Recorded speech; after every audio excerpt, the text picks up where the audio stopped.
The Europeans killed 6 million Jews out of 12 million.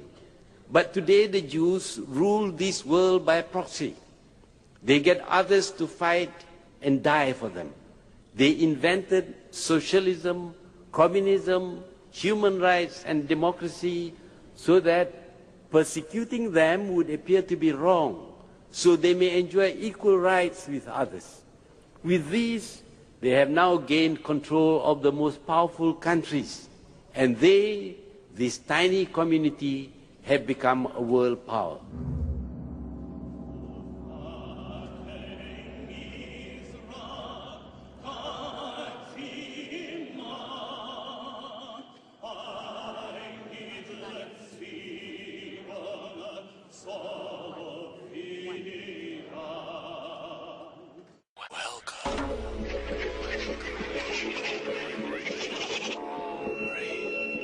A free Iraq will help secure Israel.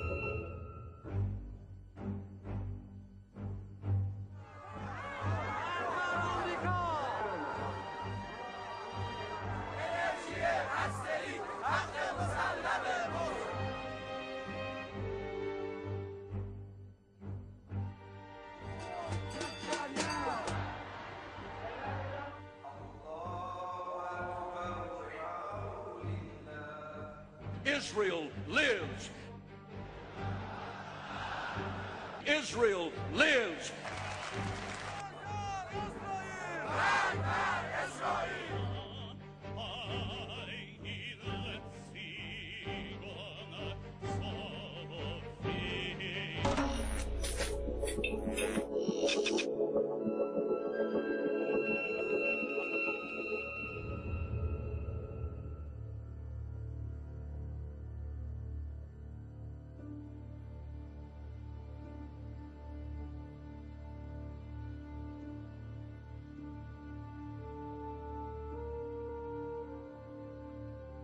Yeah, so you can see it came out March 23rd, 2006, and then there's the title. I believe that the Harvard version has been downloaded over 350,000 times. Well, the United States supports Israel in a variety of ways. We give them all sorts of military and economic support, roughly $3 billion a year. Israel, despite the fact it is a relatively rich country, receives more foreign aid than any other country in the world. We veto resolutions in the United Nations all the time that are critical of Israel. Ceux qui sont contre, 14 voix pour, une voix contre. Le projet de résolution n'est pas adopté par suite du vote négatif d'un membre permanent du Conseil. Those against? Those against? Ceux qui sont contre. And the United States is actually talking about using military force against Iran. Now the question is, why is the United States so deeply concerned about Iran acquiring nuclear weapons? The reason it is that big a deal at this point in time is because of pressure from the lobby.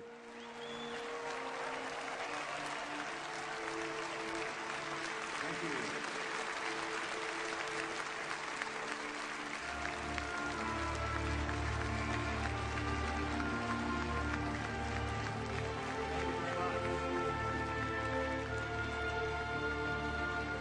The article basically says that inside the United States there is a powerful interest group that is deeply committed to shaping American foreign policy in ways that work to the benefit of Israel. And second, the article argues that the policies that the United States ends up pursuing in the Middle East, because of the lobby's force in the decision-making process, are not in the American national interest.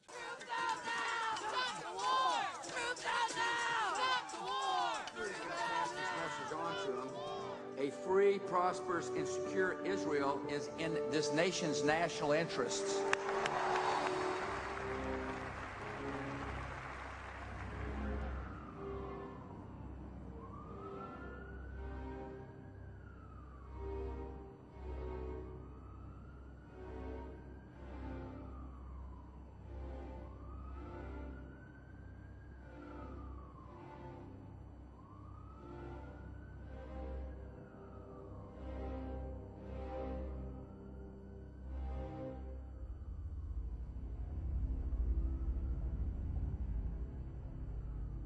The scholarship is appalling in this piece.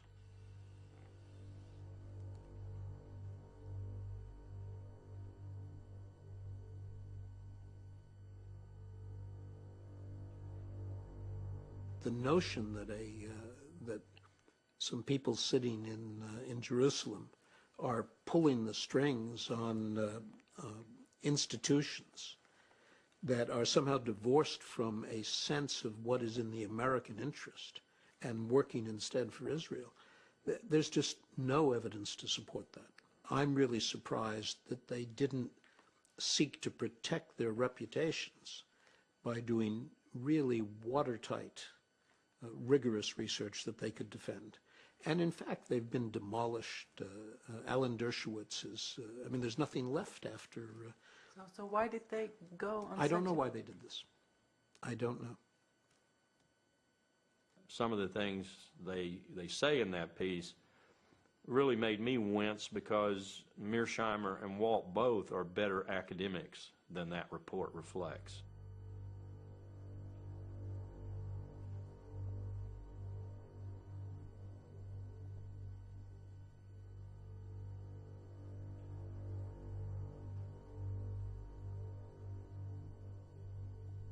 But it does shed some light on a number of aspects, the most important of which is that we don't debate this issue in America.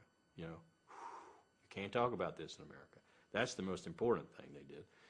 The second thing they did was call into question, post-Cold War, the strategic value of Israel to America. 10 years ago, you couldn't even talk about the Israel lobby. Today, we can. We do. It's explosive, it's controversial, but we do.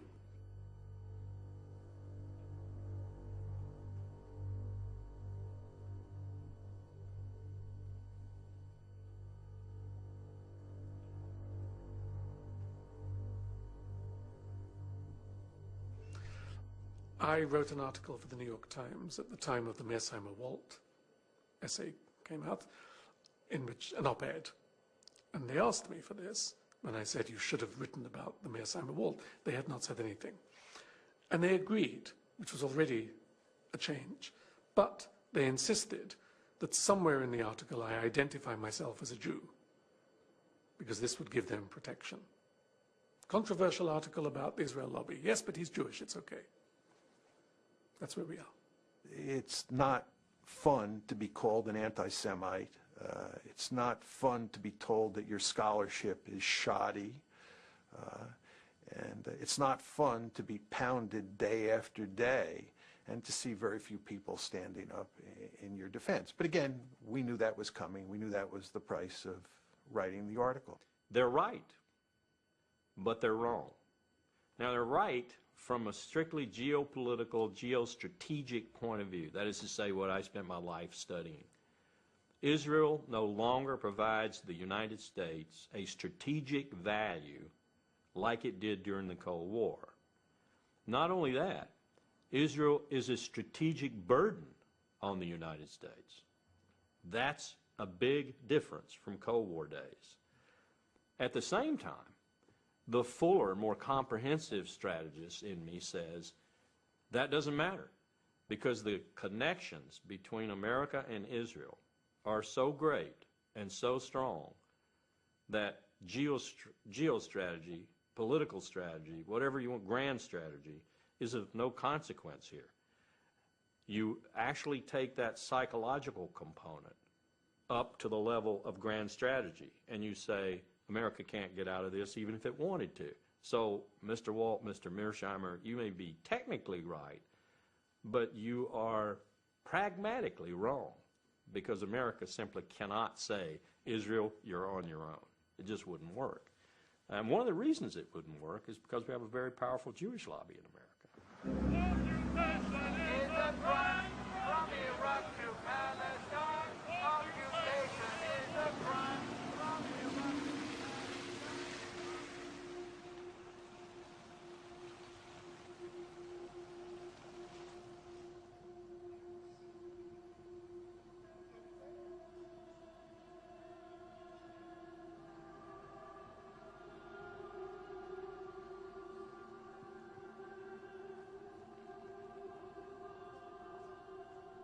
There's a new day in America between Christians and Jews. We don't agree on everything, but we agree on this, that we are going to be together, inseparable in the defense of Israel and the Jewish people.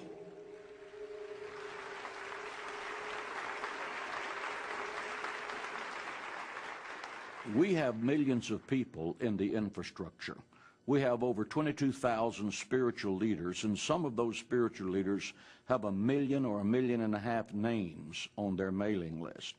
We have the major radio, television ministries in America supporting what we're doing because every evangelical believes the Bible, and the Bible has a clear mandate to be supportive of the state of Israel.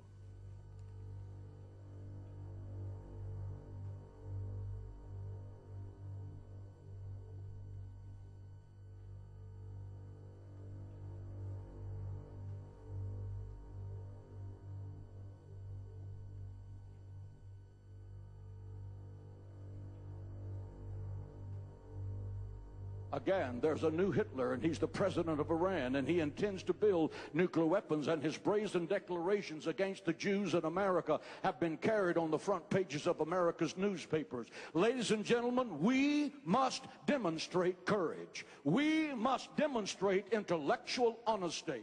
We must demonstrate the willingness to stand up and to speak out. We must act now to stop Iran before the maniacal dream of exterminating the Jewish people becomes a nuclear holocaust. And I am hopeful that the American government will have the courage to help Israel in its day of adversity against tyrants.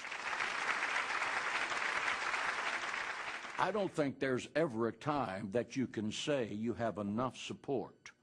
I think that our objective is to always let our elected officials know that, A, we do support Israel, and that if anyone comes against Israel in a malicious way, we would do everything in our power to see that that was their last term in office.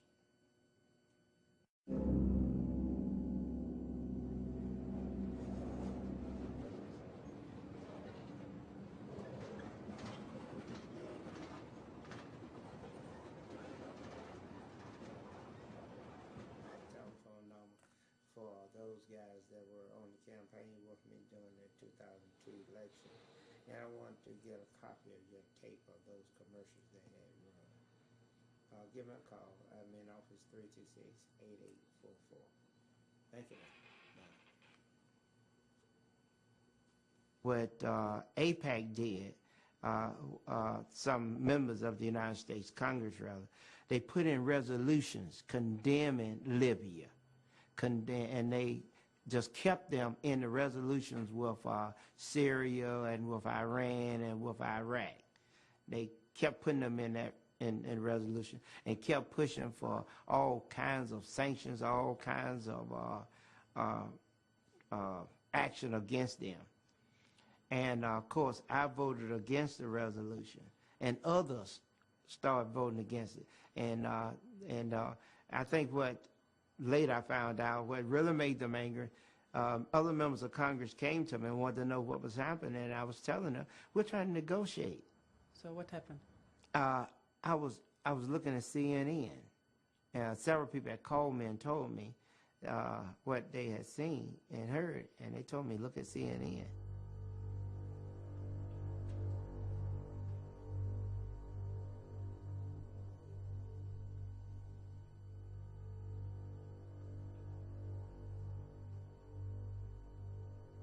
And they flooded the radio and TV with commercials. Those commercials, and you have to understand the mode that the country was in. We had just gone through 9/11, and most Americans didn't know Hussein from Gaddafi or Gaddafi from bin Laden. They didn't know the difference. They all saw them as the same. And the commercial, many commercials, put me with them, saying I supported them. Support and finance international terror network. It had image of the airplanes flying into the World Trade Center. I tell you, I was dropping rapidly in the polls. We had continuing polling. I was dropping rapidly in the polling. I tell you, you have to admit it was well planned and they executed it. Afterthought is that, my goodness, they had it together. I lost the election.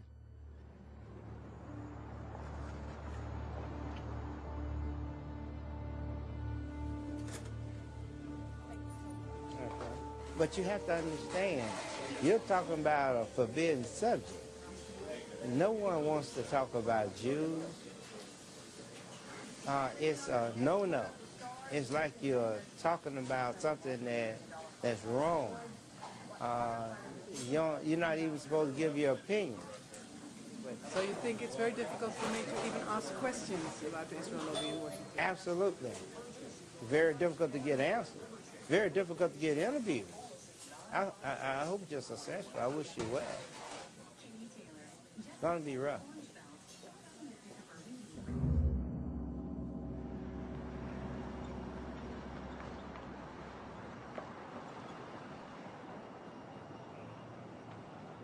There is an enormous, very, very powerful machine out there that notes immediately when someone takes anti-Israel positions and moves out on the attack. I'll give you a very concrete example. I had mentioned the Mearsheimer-Walt study once in a seminar at one of the universities where I teach, and within 48 hours, I had an email from Alan Dershowitz. Who is he? Alan Dershowitz is a Harvard professor who protects the Jewish lobby in America like an attack dog.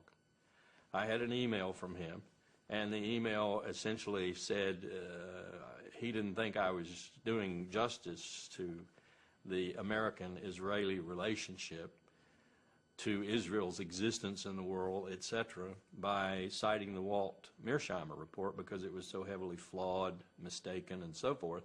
And he even attached his own attack on the Walt-Mearsheimer report and advised me to use it as counterbalance in my seminar.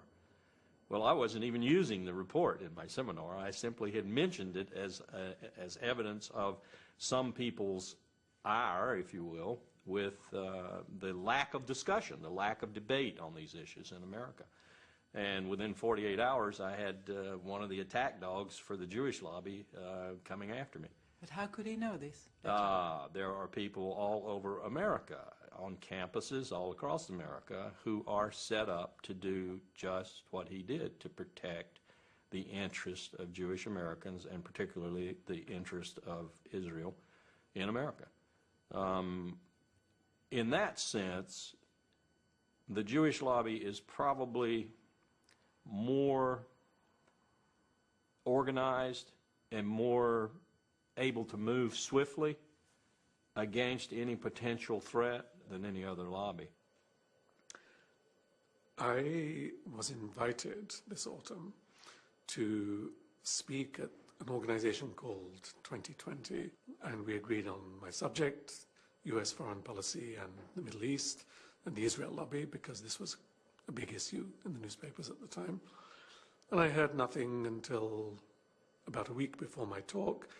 I was informed by her secretary, the president of this organization's secretary, that we would be meeting at the Polish consulate, which is the usual place apparently where they met. And then the next week, 2 hours before I was supposed to talk, I had a telephone call from the organization's leader, terribly upset, saying the Polish consul general had cancelled the talk there at the consulate because of telephone calls he had received from the American Jewish Committee and the Anti-Defamation League. Well, the consul's position I can understand is very difficult. Poland in this country, if you say to someone, Poland, the thought they have is anti-Semitism immediately. So Poland has a problem of overcoming this image here. The new Polish government, which is not a very attractive one, has nonetheless been working very hard to try to build good relations with Washington, to be friendly with Israel, to show that it's a good guy, and so on these subjects. And now suddenly someone comes along and says to the Polish consul general in New York, you know, Tony Jart is a very controversial character.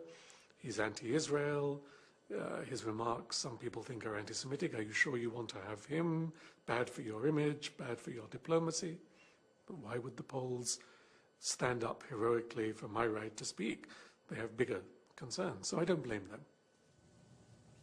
And the lobby, what it's doing is it's going after people in a really hard-hitting way for the purposes of shutting us down, and also for the purposes of sending a message to other people that if you follow in the footsteps of Jimmy Carter, or you follow in the footsteps of Tony Judd, or you follow in the footsteps of John Mearsheimer and Steve Walt, you will pay a serious price for your transgressions. Right? So that's a deterrence model. They're trying to deter other people from doing what we did.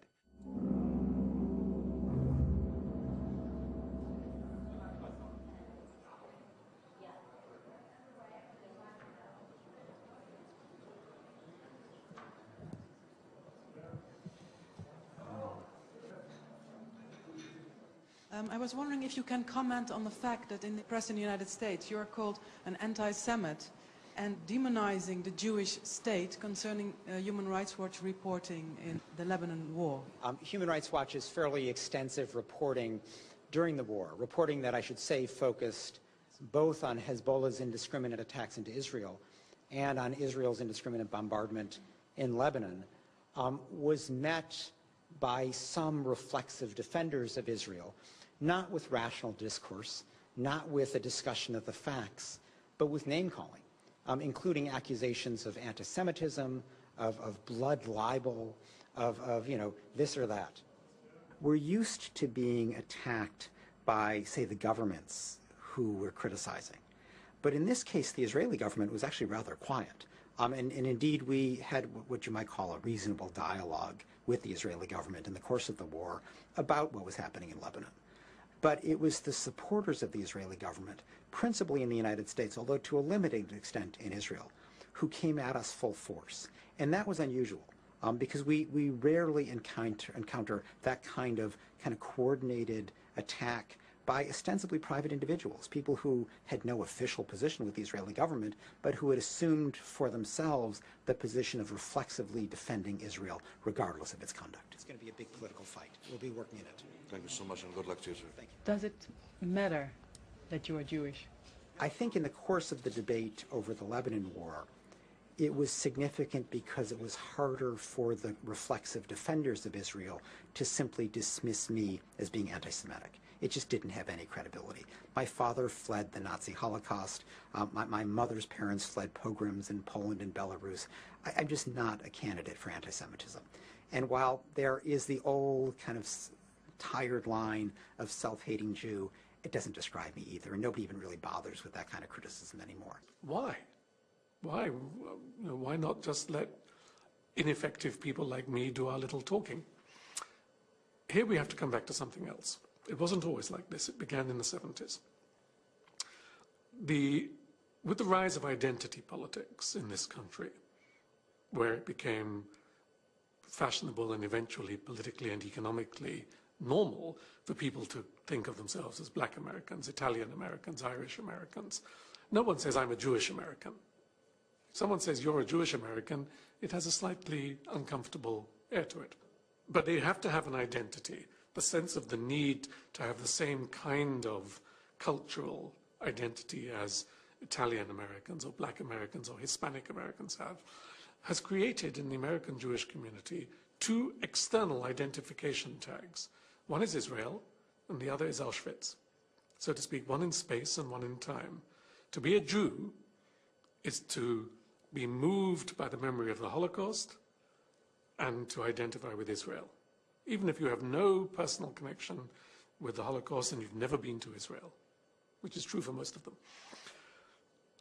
The result is that they are extraordinarily sensitive, politically and personally. It's not an invented political thing. People feel this, to any suggestion that there is criticism of Israel or forgetting of the Holocaust, because it touches the core identity of American Jews.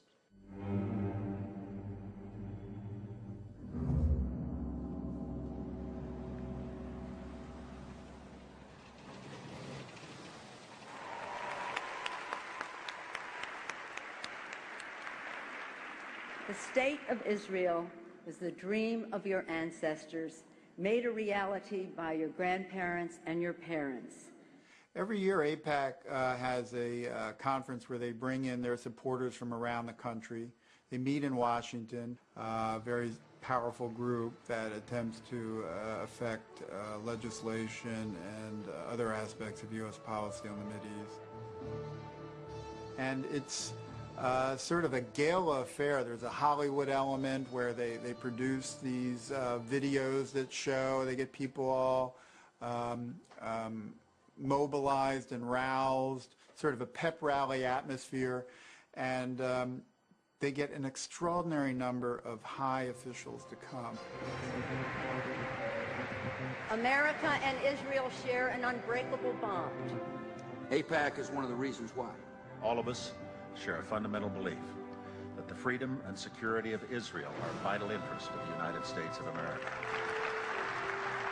We need you now more than ever.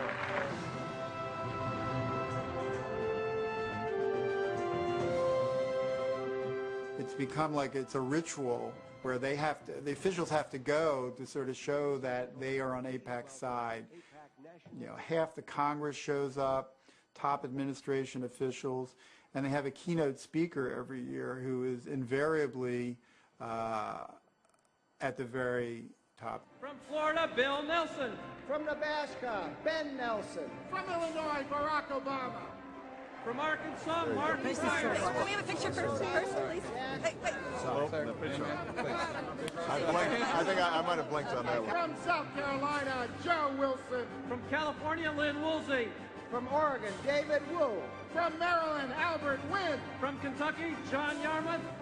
And I also want to mention former member of Congress, AIPAC does an excellent job of constantly testing the loyalty of people in Congress to their cause. And so there's a constant stream of resolutions that get proposed on the Mideast, expressing support for Israel about something it's done, or sympathy with victims of a suicide bombing, or condemning Iran or other people in the region who are being hostile to Israel. And these become tests of sort of loyalty of people in Congress on this issue. And those who vote in the way that AIPAC wants will in many ways be rewarded ultimately with campaign contributions from people sympathetic to AIPAC. AIPAC itself does not give money, but they sort of, this whole series of votes and their very careful cataloging of how people vote very much affects where people make decisions about who to give the money to. Money does not flow into a particular congressman's coffers or a senator's coffers unless he supports positions taken by the lobby. That's their first, I think, major influence is money. And this administration is awash in money, more so probably than any administration in American history. For 2 months, we've been trying to get in contact with Congress people who voted nay to certain of the bills that were supported by AIPAC, but nobody wanted to speak to us. Is that normal? Yeah, this is an issue where a congressperson will see no gain to be made by speaking on it. Just even voting against AIPAC's recommended positions is perilous for them because it can lead to a reduction in campaign funds. It can create all kinds of problems in their home district. But they voted nay. I mean, they did. But they don't want to go even more public about it. A film clip in particular, can you imagine a campaign opponent using that? It could become the basis of a negative campaign ad. And look, this person is against Israel's interest. So whenever I have spoken to people on Capitol Hill about this, it's almost always on a not for attribution basis.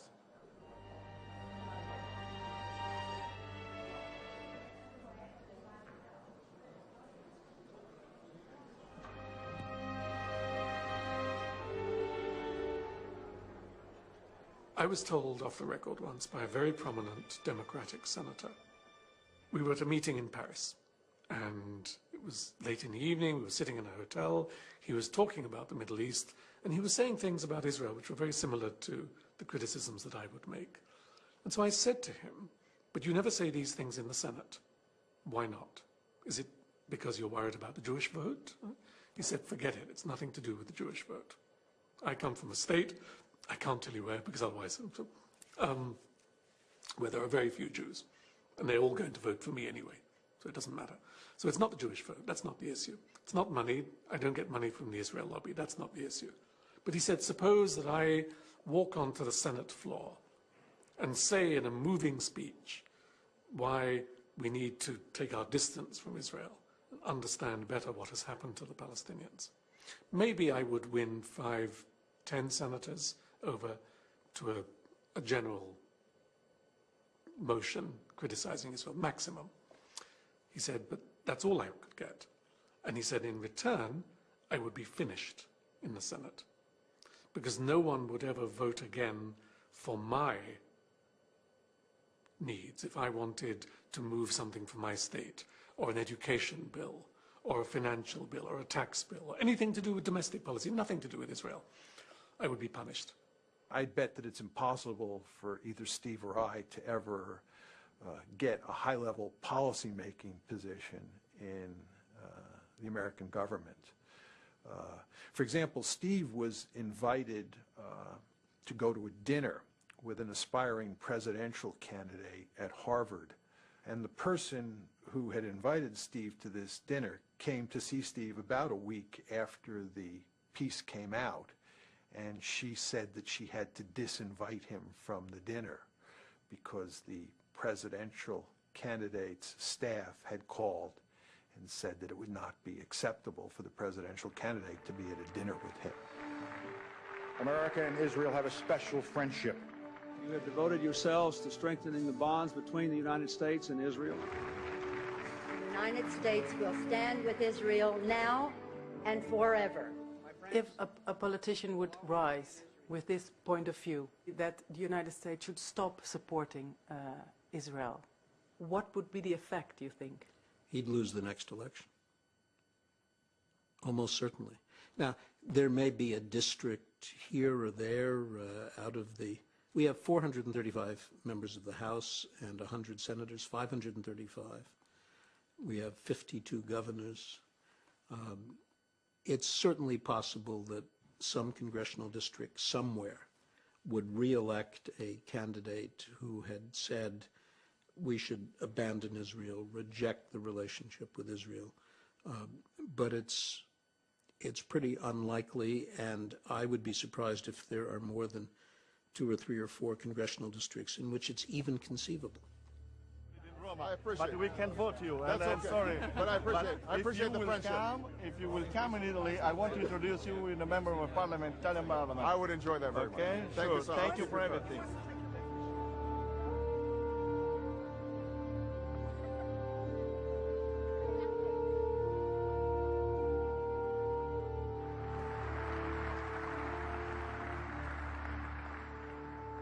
Friends owe it to friends to be as candid as possible. So let me say that a precipitous American withdrawal from Iraq would be a disaster for the United States and the entire Middle East. A sudden withdrawal of our coalition would dissipate much of the effort that's gone into fighting the global war on terror and result in chaos and mounting danger. And for the sake of our own security, we will not stand by and let it happen.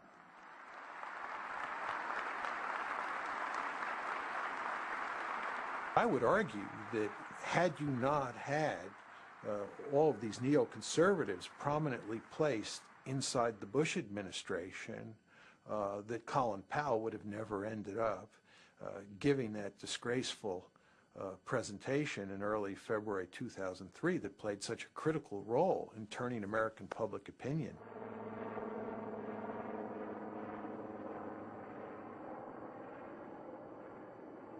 This is an important day for us all as we review the situation with respect to Iraq and its disarmament obligations under UN Security Council Resolution 1441. I realized as I watched it there at the UN Security Council for the first time, because every time I watched it before, I was, running around trying to get things changed, do this, do that, talking about the graphics and everything else. But there in the UN Security Council, I sat down quietly and watched Secretary Powell make his presentation. My colleagues, every statement I make today is backed up by sources, solid sources. These are not assertions. What we're giving you are facts and conclusions based on solid intelligence. As I show you these images, I will try to capture and explain what they mean, what they indicate to our imagery specialists. Let's look at one. The four that are in red squares represent active chemical munitions bunkers. I wouldn't go to war based on that. That's what I told myself. I would not go to war based on that. Most of it could be interpreted different from the way we were presenting it. As these drawings, based on their description, show, we know what the fermenters look like. We know what the tanks, pumps, compressors, and other parts look like. And we know a great deal about the platforms on which they are mounted. I walked outside the United Nations building on February the 5th after the presentation had been made into the kind of bracing cold New York air, and I thought it was a total failure. I thought I had failed because I was the person who put it together, responsible for putting it together. Then later, a couple of days later, 3 days later or so, when I'd had some sleep and I could think about it, I wondered why the reaction seemed to be fairly positive. We hadn't persuaded that many people who were adamantly opposed, but we had made some impact, particularly on the American people. And I think we made a little impact on the international community too, probably in the UK in particular. And so I realized the reason for that. And the reason was Colin Powell gave the presentation. Colin Powell, who had poll ratings roughly equivalent with Mother Teresa, had made the presentation, and the American people believed Colin Powell. If Colin Powell said it was so, then it was so. That made me feel even worse. So yes, I have trouble sometimes sleeping at night thinking about my participation in it. In 1995, the quantities were vast. Less than a teaspoon of dry anthrax, a little bit about this amount. This is just about the amount of a teaspoon. Less than a teaspoon of dry anthrax. So the question you have to ask yourself is, if the evidence was so flimsy, why did Powell get up and make such an unequivocal case that Iraq had WMD and was an imminent threat? And the reason is that there was tremendous pressure inside and outside the administration to make that argument. And the question is, who was creating that pressure? And the answer is, it was the neoconservatives, almost single-handedly. Dick Cheney and his minions have brought, and Richard Pearl is one of his minions, and Doug Feith is one of his minions, have brought the art of lying to a new scale, a new level. Was oil the #1 influence on President Bush and Vice President Cheney? Or was WMD? Or was spreading democracy? And don't believe it for a moment. They didn't even think about spreading democracy when they started this war. They transmogrified the mission into starting or democracy simply to appease the American people and to give them some reason to support the war. You have to decide, where were these factors? And inevitably, the Jewish lobby in America, AIPAC in particular, the focus lobby, has got to be there. You're being naive if you don't put that factor up there as an influence on national security decision-making, particularly with the Bush administration. The AIPAC lobby is very influential through Vice President Cheney, very influential, and through people like Elliot Abrams, Paul Wolfowitz, and a host of others within the government. And of course, you don't want to lose sight of the fact that the Israeli government was also feeding the United States government intelligence, which said that Iraq had a serious WMD capability and was an imminent threat. There's an Israeli general named Shlomo Bram who has written a piece on this, which says in effect that Israel was a full partner in this scheme to convince the public in the United States and around the globe that Iraq was an imminent threat. Iraq was not an imminent threat. The fact is that even if Saddam had nuclear weapons, there was nothing you could do with them, right? But you could not make those arguments at the time in the United States. It was very, very hard to get them out into the public domain and for them to get any traction. Do you agree with Mersheimer and Wohl that the influence of the pro-Israel lobby was important for going to war with Iraq? I do, but I would not have presented it the way they did, because I think that they underestimate ideas and they underestimate, if you like, emotions. They're very cold and realistic in their view of politics. And for them, since going to war with Iraq is absolutely crazy, and it was pretty obviously crazy for many of us before, there must have been some pressure to do something so irrational. And of course there was.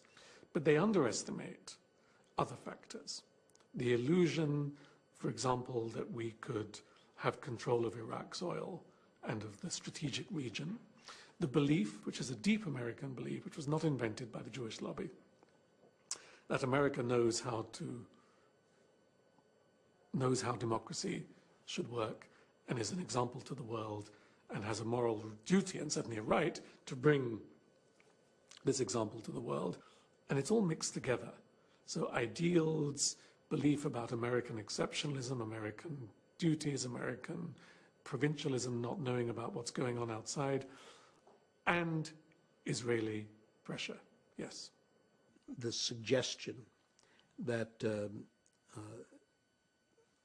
that the Israeli lobby, as he describes it, is in effect operated by the Israelis and reflects Israeli preferences is simply wrong and can be shown to be wrong. So you don't feel part of the Israeli lobby? No, I'm not part of an Israeli lobby. I have my own views. I'm sympathetic to Israel, as most Americans are sympathetic to Israel. I'm not incapable of being critical of an Israeli policy that I don't like.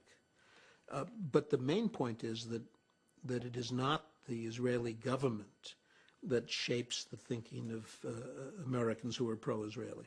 Richard Pearl would probably say in response to your question, if you got the truth out of them, Israel's interests and America's interests are the same. And so if I'm an advocate for Israel's interest, I'm an advocate for America's interest. And I would say back to them, again as a strategist, bullshit. No two countries in history, and no two countries in the future in history, I will predict, will ever have coincidental national interest all the time. No way.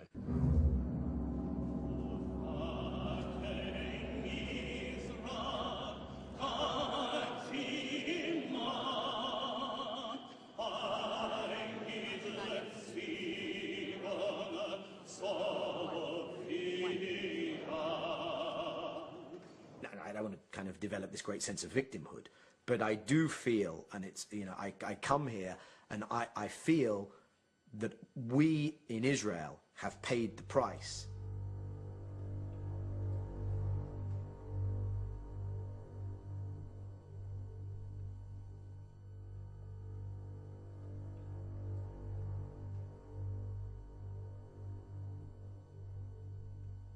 American Jews, surprise, surprise, are liberal Democrats when it comes to most issues, including the Middle East. So when you poll American Jews, they're for the peace process and they're for American engagement and they're for a two-state solution. And we did the Geneva Initiative and they were in favor of that as well. But the institutional, organized leadership of the community has kind of taken things in a very different direction. And I do feel that for their own reasons, reasons that I understand, reasons that are not unique to the Jewish diaspora in America, reasons that are prevalent in many diaspora politics around the world. It's to do with my identity in a diaspora, it's to do partially with guilt, it's to do with my own political role in my new host community, etc., etc. They've driven so-called pro-Israel politics in Washington in a direction which is directly antithetical to what is good for Israel. In that respect, yes, I do feel we paid a price. Of course, that has been increased manyfold under the current administration.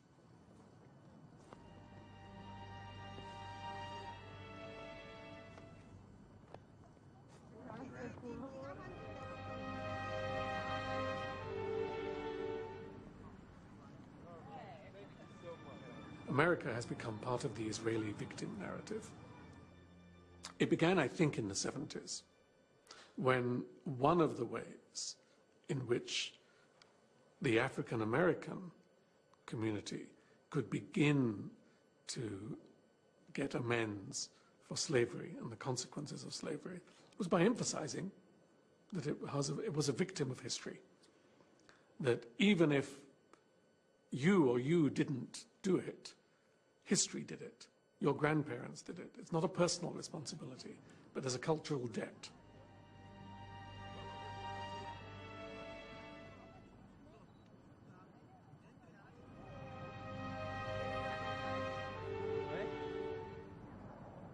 And the Holocaust, of course, is the ultimate victim narrative. And David Ben-Gurion, the first Israeli prime minister, knew this very well because he turned it to advantage, giving Israel as a whole country a victim narrative.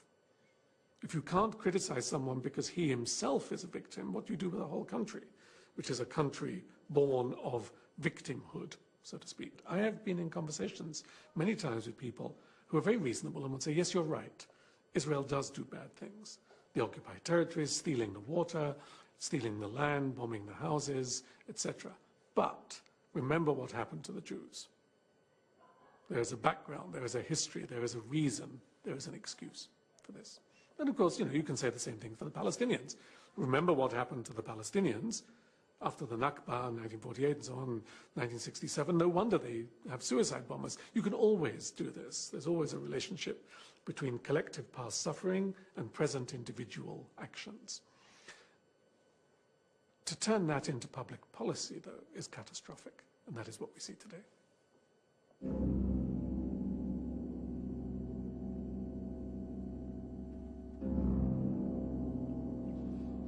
The what if. The what if this particular view of the Israeli interest and of the shared Israeli-American interest, which of course someone like myself would see as absolutely antithetical to my understanding of Israel's interests, if that particular view is continued to be bulldozed onto the American public and political leadership, what if there's a backlash? And the kind of backlash that I think can be envisaged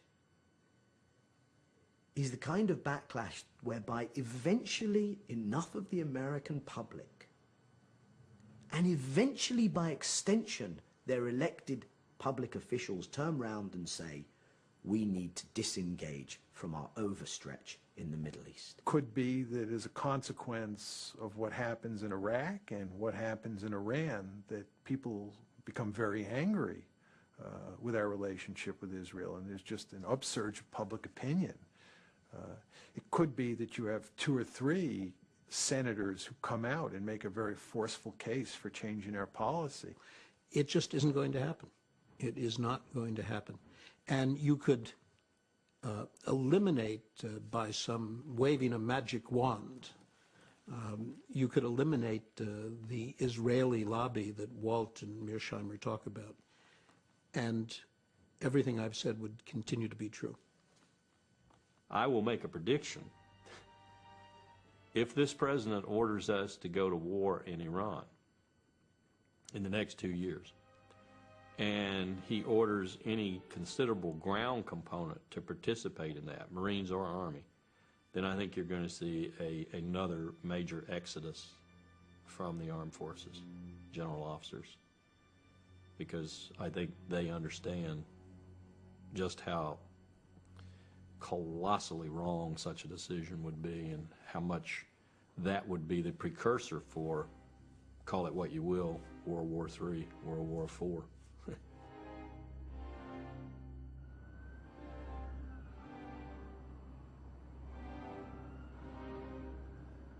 Remember the Roman Empire. For a long, long time, the state of Judea behaved in ways which annoyed the Romans but didn't do them any harm.